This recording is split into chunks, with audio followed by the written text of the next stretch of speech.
제가 어느 날 방송에서 팔체질에 대한 이야기를 하는 걸 봤는데 돼지고기를 먹으면 탈이 난다? 햇볕을 오래 받으면 기운이 빠지고 어지럽다? 라는 걸 보면서 이거 완전 난데? 하면서 팔체질에 대한 걸 쭉 찾아보기 시작했어요. 그랬더니 체질마다 나한테 맞는 음식이 있고 안 맞는 음식이 있다는 거예요. 그래서 제가 가장 최근에 역류성 식도염이 심하게 도졌을 때를 생각하면서 그때 내가 먹은 음식들이 뭐였는지를 핸드폰에서 찾아보기 시작했어요.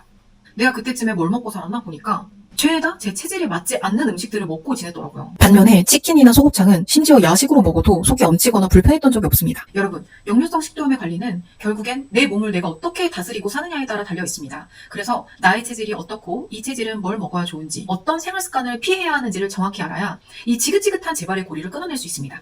여기서 중요한 것은 그 누구도 내가 뭘 먹는지 뭘 하는지 24시간 지켜보고 있는 게 아니기 때문에 내 입에 들어가는 거, 내가 행동하는 거 다 나 자신만이 정확히 알고 통제할 수 있는 거거든요.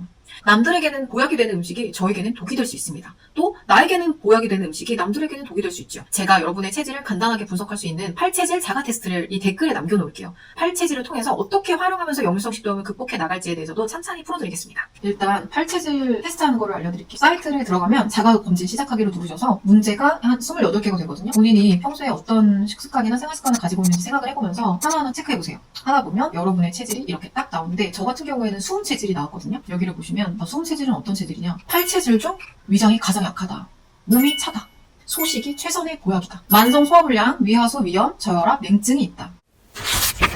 팔체질 의학에서는요, 사람마다 태어날 때 우리가 가진 장기의 기능이나 강약의 조합이 모두 다르다고 본다고 해요. 그래서 자신의 체질과 맞지 않는 음식을 주식으로 먹으며 살다 보면 수가지 병을 달고 산다는 거예요. 예를 들면 위장이 약한 수은 체질이 차가운 음식을 먹을 경우에 만성 소화불량에 시달린다든지, 금음이나 금연 체질이 육식을 즐겨 먹을 경우에 과민성 대장 증후군이나 원인 모를 복통에 시달린다든지, 이렇게 장기의 과불균형은 자율신경계의 균형을 무너뜨려서 잠이 안 오는 불면증이나 가슴 두근거림, 불안증 같은 것들을 유발한다고 합니다. 또 자연스럽게 노출되는 감기 바이러스나 면역이 떨어졌을 때 염증에 대항할 수 있는 자연적인 몸의 치유력을 약화시킨다고 합니다. 그래서 체질에 맞지 않게 사는 게 몸의 타고난 자율 조절 시스템을 계속해서 방해한다라고 표현할 수 있는 거죠. 체질에 맞춰서 식단과 생활 습관을 바꿨을 때 사람들이 가장 먼저 그리고 가장 눈에 띄게 체감할 수 있는 변화는 크게 4가지라고 합니다. 첫 번째는 만성 피로와 아침 기상 상태의 변화. 가장 흔하고 빠르게 나타나는 변화는 아침에 몸이 가볍게 일어나진다 입니다. 그리고 두 번째, 속 불편함과 소화기 문제의 즉각적인 개선. 평소에 이유 없이 자주 겪던 더부룩함이나 가스 차는 현상, 그리고 변비나 설사가 빠르게 안정됩니다. 세 번째, 피부통과 피부 트러블의 완화. 피부는 우리의 장기 상태를 반영하는 거울과도 같아서 안면의 홍조나 여드름, 알러지성 가려움이나 건선 같은 것들이 진정된다고 합니다. 네 번째는 체중 조절 및 붓기 감소. 체질식은 강제로 굶는 다이어트가 아니기 때문에 장기 대사 기능의 정상화를 불러일으킨다고 합니다.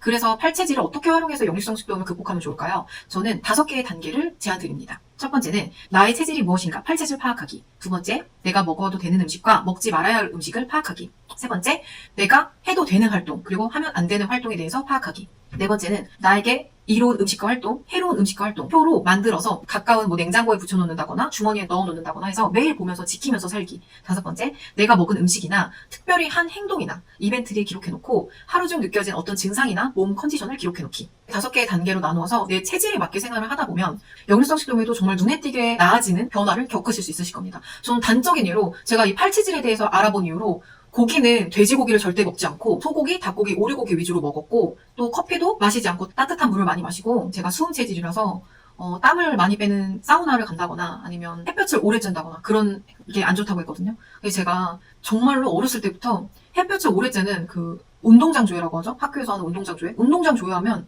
정말 쓰러지기 직전 어지럽고 토할 것 같고 그랬었어요. 지금도 마찬가지란 말이에요. 그래서 나이 들어서 더 심해졌나? 왜 해를 오래 받으면 기운이 아주 싹 빠지면서 집에 들어오면 그냥 픽 쓰러져서 한 10분 이상 좀 누워있어야 좀 돌아오더라고요. 그런 것들이 다 제 체질에 맞지 않는 행동이었다. 그래서 그런 것들을 최대한 피하면서 살았어요.